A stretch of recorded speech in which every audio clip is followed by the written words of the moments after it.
그 당시에 상담사는 커트에게 하나의 가족이 필요하다는 결론을 내렸다고 하거든요. 그리고 이후로도 커트는 한 곳에 완전히 정착하지 못하고 부모님 집부터 친구 집까지 여기저기 떠돌게 되는 거고요.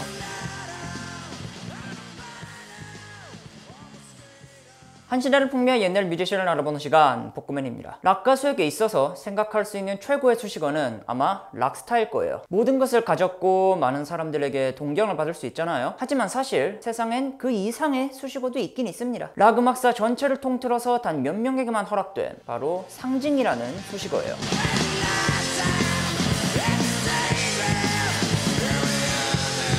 락 음악의 마지막 상징이라고 하면은 아마 다들 이 이름을 떠올리실 듯한데, 너바나의 커트 코베인. 죽은 지 26년이 지났지만 아직도 커트를 능가하는 상징은 나오지 않고 있죠. 아직도 시대를 뒤집은 마지막 노래는 Smells Like Teen Spirit이고, 시대를 뒤집은 마지막 앨범은 Nevermind잖아요. 그런 만큼 엄청난 추종자를 몰고 다니고 반대로 안티도 많습니다. 엄청나게 복잡하고 다면적인 면모를 가진 인물이라서 만드는 거를 계속 미뤄왔어요. 하지만 그럼에도 불구하고 꼭 다뤄야 할 분이라는 생각이 들어서 한번 용기를 내봤고요. 저는 아직도 커트를 완전히 안다고 할 수 없어요. 하지만 이분의 인생은 시간이 지난다고 정답을 알 수 있는 게 아닐 것 같아서 지금 만들기로 했습니다. 이거는 지극히 제 개인적인 해석이라는 걸 먼저 말씀드리고, 이번 영상에서는 살아있는 내내 엄청나게 많은 고비와 부딪힌 커트 코베인의 인생, 그리고 너바나의 일대기를 한번 되짚어 보도록 할게요. 제가 이번에 커트를 다루는 또 다른 이유 중 하나가 요즘 제 기분이 여느 때보다 좀 어두운 경우가 많기 때문이에요. 저는 커트 코베인을 관통하는 주제가 바로 우울과 불안, 그리고 모순이라고 생각하거든요. 그 뿌리는 커트의 성장 배경을 보면 드러나는데, 커트는 1967년생, 원래는 엄청 활발한 어린이였다고 합니다. 하도 활동적이어서 사람들이 ADHD를 의심하고 약을 처방하기도 할 정도였어요. 하지만 한 번의 상처가 이거를 완전히 뒤바꾸는 거죠. 커트 나이 9살 때 부모님이 이혼을 하는데, 이때가 1976년이거든요. 미국의 이혼율이 한창 급증하던 때가 바로 이 시기였어요. 내셔널 어페어즈의 분석을 보면 60년대 후반부터 사람들이 전통적인 가정의 관념에서 벗어났고 결혼을 개인적인 행복의 수단으로 생각하면서 이혼율이 급증하기 시작했다고. 부모님이 싸우는 때가 늘어나고 커트의 어머니가 집을 나가죠. 커트의 어머니가 나중에 다큐멘터리에서 얘기하길, 자기가 어린 나이에 결혼을 했지만 나중에 돌이켜보니까 자기가 이뤄놓은 게 아무것도 없다는 생각이 들었다고 합니다. I started getting older and kind of looking back at, is this my life? I haven't done anything with my life. 79년에 나온 영화 크레이머 대 크레이머가 그 당시 미국 가정의 인식 변화를 잘 보여주는데, 여기서도 아들인 빌리가 엄마가 자기 때문에 떠난 거 아니냐 하고 아빠한테 물어보거든요. 커트로 그랬답니다. 이혼의 이유가 마치 자신에게 있는 것처럼 마음에 큰 상처를 받고 흑화하기 시작했다고. 제가 읽은 평전에서는 이거를 정서적인 홀로코스트였다고 표현을 하더라고요. 이혼 이전에도 아버지가 커트를 놀리거나 체벌을 가하면 엄청나게 상처를 받고 의기소침해지곤 했다는데, 그러니까 굉장히 여리고 감수성도 예민한 사람이었죠.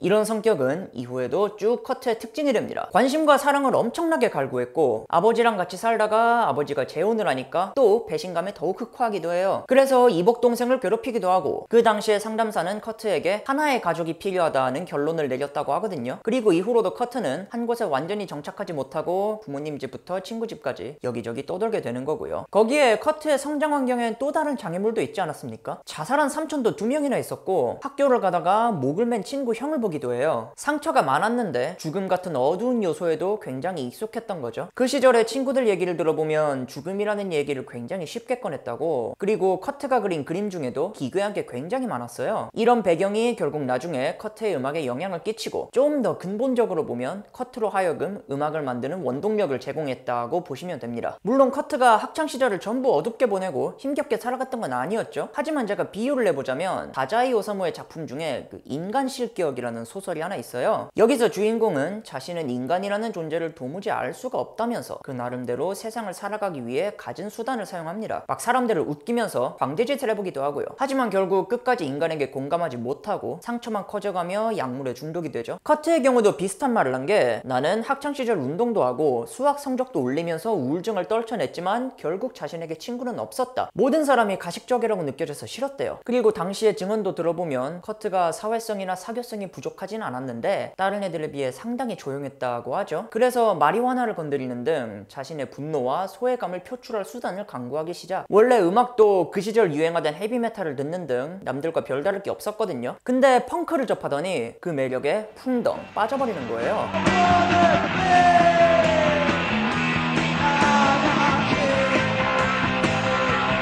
come on and let me know. Should I stay or should I go? Let's go, try to roll. Rock and roll, we're gonna rock and roll.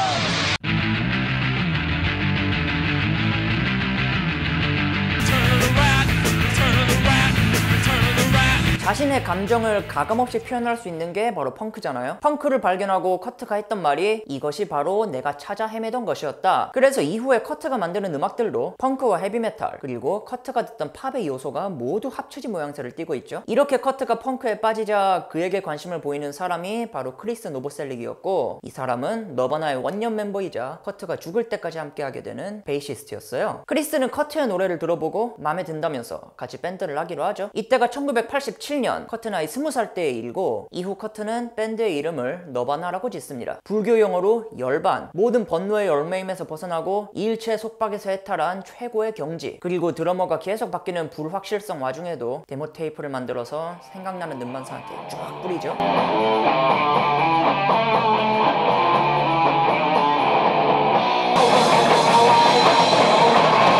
많은 분들이 커트가 정말 어쩔 수 없이 뜨고 싶지 않았는데 뜬 스타로 알고 계시잖아요. 근데 사실 무명 시절 커트는 다른 뮤지션들처럼 성공을 갈망하는 사람이었어요. 그 당시 커트에게 음악은 자존심이 아닌 생계의 문제. 커트는 고등학교를 자퇴하고 동시에 여러 직업을 전전하는 등 그 누구보다도 안정적인 삶을 원했거든요. 그 직업 중에는 자기가 자퇴한 고등학교에 청소부 일도 있었고요. 나중에는 대놓고 유명세에 질색을 하고 혐오를 드러내는 커트지만, 이때 커트는 최대한 많은 사람들이 자신의 음악을 들어주길 원하던, 그래서 데모 테이프를 생각나는 모든 레이블에 보내보던 평범한 스타 지망생이었습니다. 너바나는 결국 서브팝이라는 레이블에서 본격적인 밴드 생활을 시작하는데, 첫 싱글은 쇼킹블루라는 밴드의 러브버즈를 리메이크한 곡이었어요. Can't you hear my love?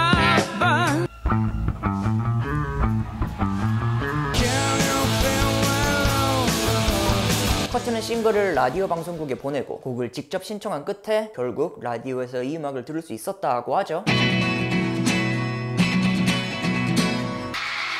자, 형제 자매들이여, 오늘 스테이지 아주 찢어버리겠습니다. 이 당시 너바나의 레이블 서브팝이 위치한 곳이 바로 시애틀이었고, 한때는 사운드가든과 머드허니의 레이블이기도 했어요. 서브팝의 마케팅이 시애틀 이퀄 그런지의 공식을 이끌었다고도 할 만큼 시애틀에겐 있어서 상징적인 레이블이기도 한데, 이렇게 너바나와 서브팝의 인연은 데뷔 앨범인 블리치까지 이어지지만, 근데 커트는 서브팝이 영 마음에 들지가 않는 거죠.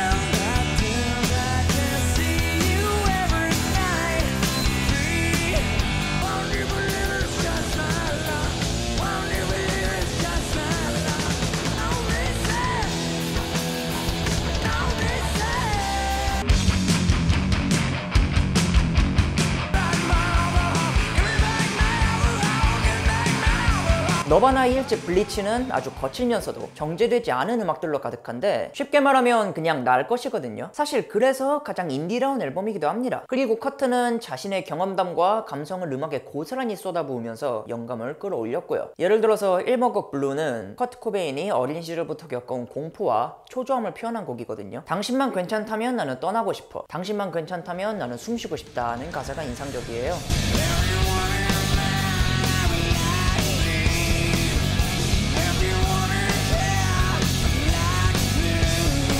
또 대표곡 About a Girl은 커트가 그 당시에 여자친구 트레이시를 위해 쓴 곡. 여자친구가 일도 안 하고 음악만 파는 커트를 닥달하고 싸우기도 했는데, 그런 모든 감정이 가사에 고스란히 드러나요.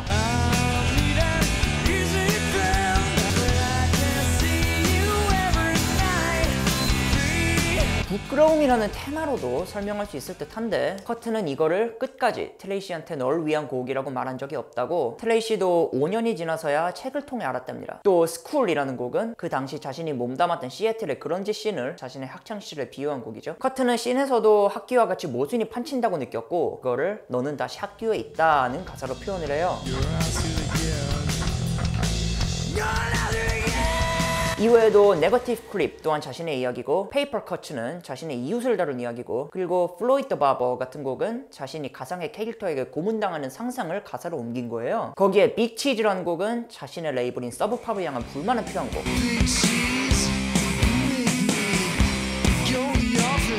그렇다면 커트가 서브팝의 어떤 부분을 마음에 안 들어 했느냐? 전부 다였죠. 서브팝은 자신의 작품에 너무 간섭하려 했고, 돈이 없어서 지원도 거의 못 해줬고, 유통망에도 한계가 있었대요. 그리고 들리는 말로는 운영도 상당히 주먹구구식이었다고, 블리치도 하마터면 못 나올 뻔했거든요. 그래서 커트는 서브팝을 탈출하려고 안간힘을 썼습니다. 첫 싱글 러브 버즈가 나온 뒤 터치앤고라는 레이블에 보낸 편지를 보면 LP 1000장 찍는 돈 대부분이랑 녹음 비용도 전부 우리가 낼 테니까 뭐 꺼지라던가 관심 없다던가 답이나 좀 해달라. 그래야 우리가 데모 테이프 보낼 돈이라도 아낄 수 있지 않겠냐? 뭐 이런 내용이에요. 서브팝과의 이런 인연에도 불구하고 너바나는 블리치 덕에 마침내 씬의 기대주로 떠오릅니다. 그래서 메이저 레이블과 계약할 기회도 갖게 되고, 커트는 자신이 오프닝 공연을 뛰던 소닉 뉴스라는 밴드를 따라가기도 하는데,